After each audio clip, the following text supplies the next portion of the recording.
B. Frederick Engels, மாநில தலைமை ஒருங்கிணைப்பாளர், சிபிஎஸ் ஒழிப்பு இயக்கம்.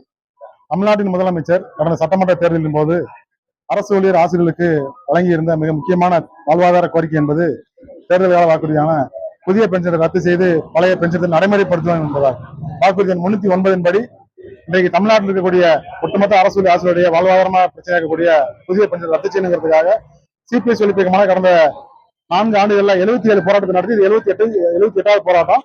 78வது போராட்டம் என்பது தமிழ்நாட்டினுடைய கடைக்கோடி முனையா இருக்கக்கூடிய கன்னியாகுமரி மாவட்ட கலியக்காவிலிருந்து முதல் குழுவும், 2வது குழு கோவை மாவட்ட வாளையாறிலிருந்து 2வது குழுவும், ராமநாதபுரம் மாவட்டத்தில் தனுஷ்கோடியிலிருந்து 3வது குழு 3 குழுக்கள் மக்களை சந்திப்பது என்ற அடிப்படையில் எங்களுடைய நியாயமான கோரிக்கையை மக்கள் உணர்ந்து கொள்ள வேண்டும் என்ற அடிப்படையில் இந்த பிரச்சார இயக்கத்தை இருசக்கர வாகன பிரச்சார இயக்கத்தை நடத்திட்டு வரோம். கடந்த 10 நாட்கள் நடத்தி இன்னைக்கு சென்னை வந்து அடைஞ்சிருக்கோம்.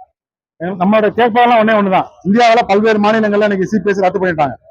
ராஜஸ்தான், சத்தீஸ்கர், ஜார்க்கண்ட், ஹிமாச்சல் உள்ளிட்ட பல்வேறு மாநிலங்களை ரத்து பண்ணியிருக்காங்க. மேற்கு வங்காளத்துல கடந்த 23 ஆண்டுகளாக இன்று வரைக்கும் பழைய பென்ஷன் தான் நடைமுறையில் இருக்கு. சட்டமன்ற தேர்தலில் வாக்குறுதிப்படி நீங்க ரத்து பண்ணணுங்கிறதுக்கான போராட்டம் தொடர்ந்து நடத்திக்கிட்டு இருக்கோம். தமிழ்நாட்டில் இன்னைக்கு இந்த புதிய பென்ஷன் திட்டத்தில் ஏறக்குறைய 43,000 பேர் ஓய்வு பெற்றிருக்காங்க. அதிலும் குறிப்பாக 7,000 பேர் மரணம் அடைஞ்சிருக்காங்க. அந்த மரணம் அடைஞ்சவங்களுக்கும் ஓய்வு பெற்றவங்களுக்கும் ₹1 கூட ஓய்வூதியம் வழங்கப்படாத சூழ்நிலையில் எங்களுடைய நியாயமான கோரிக்கை பொதுமக்களை சென்றடைய வேண்டும் என்ற நோக்கத்தை பிரச்சார இயக்கத்தை முன்னெடுத்திருக்கோம். தமிழ்நாடு முதலமைச்சர் அவர்கள் சொன்ன தேர்தல் கால வாக்குறுதிப்படி புதிய பென்ஷன் ரத்து பண்ணணும். ரத்து பண்ணவில்லை என்றால் வருகின்ற காலங்களில் ஊர்தோறும் சென்று தெருத்தோறும் சென்று அரசு ஊழியர்களை சந்திப்பது, பொதுமக்களை சந்திப்பது என்ற முடிவை நாங்கள் எடுத்திருக்கோம். ஏன்னா அவர் 4 ஆண்டு காலம் தேர்தல் வெற்றி பெற்று 4 ஆண்டு காலம் முடிந்து 5வது ஆண்டு தொடங்கிருச்சு.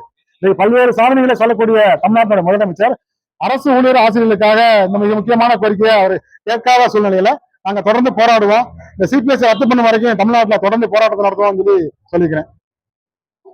கடந்த காலத்துல கடந்த 2021 சட்டமன்ற தேர்தலில் காட்பாடி தொகுதியினுடைய சட்டமன்ற உறுப்பினரும் திராவிட முன்னேற்ற கழகத்தினுடைய பொதுச்செயலாளரும் சட்டத்துறை அமைச்சரமா இருக்கக்கூடிய துரைமுருகன் எத்தனை வாக்குகள்ல வெற்றி பெற்றாங்கிறத நினைச்சு பாருங்க.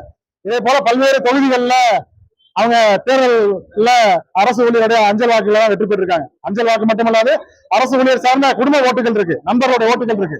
அந்த ஓட்டுகளை வாங்கி கொண்டு வெற்றி பெற்று வந்த பின்னாடி அரசு ஊழியர்களை ஏமாற்றுவது என்பதை ஏற்றுக்கொள்ள முடியாத விஷயம். நீங்க தேர்தல் காலத்துல 2021 சொன்ன வாக்குறுதியினாலதான் நாங்க அவருக்கு வாக்களிச்சோம். அரசு ஊழியர் ஆசிரியர் ஒட்டுமொத்தமான வாக்களிப்புக்கு காரணம் நாங்கள் ஆட்சிக்கு வந்தால் புதிய பென்ஷன் ரத்து பண்ணணும்னு சொன்னாங்க. இன்னைக்கு பண்ணல அப்படின்னா அதனுடைய விளைவுகளை கண்டிப்பாக அனுபவிப்பாங்க அப்படிங்கிறதா. நீங்கள் எந்த அளவியால் அளக்கிறீர்களோ அதே அளவியால் உங்களுக்கு அளக்கப்படும் வாசகம் இருக்கு. அந்த அடிப்படையில அவர்கள் எங்களுக்கு என்ன செய்யறாங்களோ கண்டிப்பா திருப்பி நாங்கள் செய்வோம்னு சொல்லிக்கிறேன்.